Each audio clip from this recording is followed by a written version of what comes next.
voudrais essayer de revenir sur un point qui est de pur droit.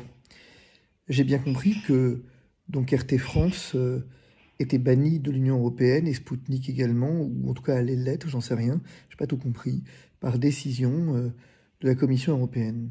Sauf que ça pose une difficulté, c'est que la Commission européenne n'a pas ce pouvoir. C'est-à-dire qu'en fait, aujourd'hui, nous avons une décision de venir censurer une chaîne d'information au motif qu'elle est pro-russe, propagandiste. Fort bien, mais le problème c'est que le droit ne confère pas ce pouvoir, quand bien même serait-ce légitime, le droit ne confère pas ce pouvoir à la Commission européenne. Et c'est un vrai problème que le droit ne confère pas ce pouvoir. D'autant que sur le fond, j'aimerais juste effectivement m'interroger sur le fait que les médias, dans le cadre du Covid, ont pour certains présenté leurs excuses d'avoir relayé la parole gouvernementale sans discernement, d'avoir contribué à propager la peur sans forme de discernement. Je rappelle que des médias comme BFM ont reconnu que finalement, ils étaient là, en quelque sorte, pour relayer la parole gouvernementale. Est-ce qu'il s'agit encore de parler de propagande ou est-ce que ce terme ne s'applique qu'à des ennemis ? Est-ce que finalement on regarde la poutre qui est dans notre œil ou uniquement la paille dans l'œil du voisin ? Il ne s'agit assurément pas de légitimer quoi que ce soit ou qui que ce soit s'agissant de Vladimir Poutine, absolument pas. Je me garderai bien de réagir de façon simple à une situation complexe. Cependant, sur le plan du droit pur, la réaction de l'Union européenne est hors des clous du traité qui pourtant fonde sa compétence.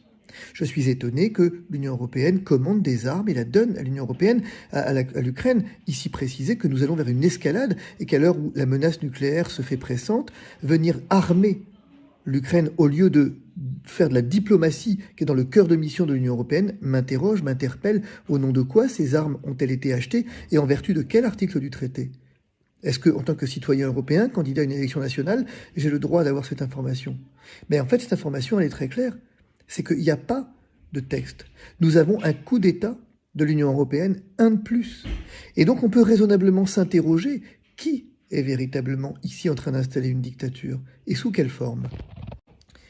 Les citoyens d'une nation qui se comporte mal sont-ils responsables ? L'Union européenne vous dit que oui. L'Union européenne bascule donc dans une forme de racisme institutionnel qui désormais tend à inquiéter sur ses motivations.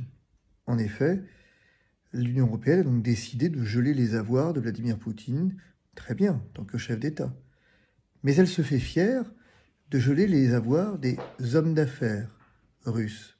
Je comprends donc que les hommes d'affaires russes sont donc responsables de ce que ferait l'État, à moins naturellement qu'il s'agisse de considérer que tous les hommes d'affaires russes ont un lien avec le pouvoir, en seraient de nouveau, comme RT, des propagandistes.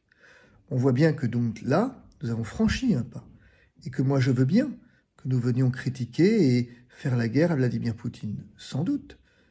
Simplement, de quoi parlons-nous là ?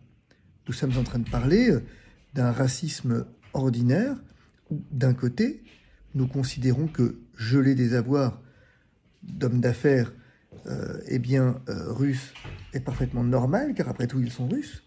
Mais quelle va être la prochaine étape ?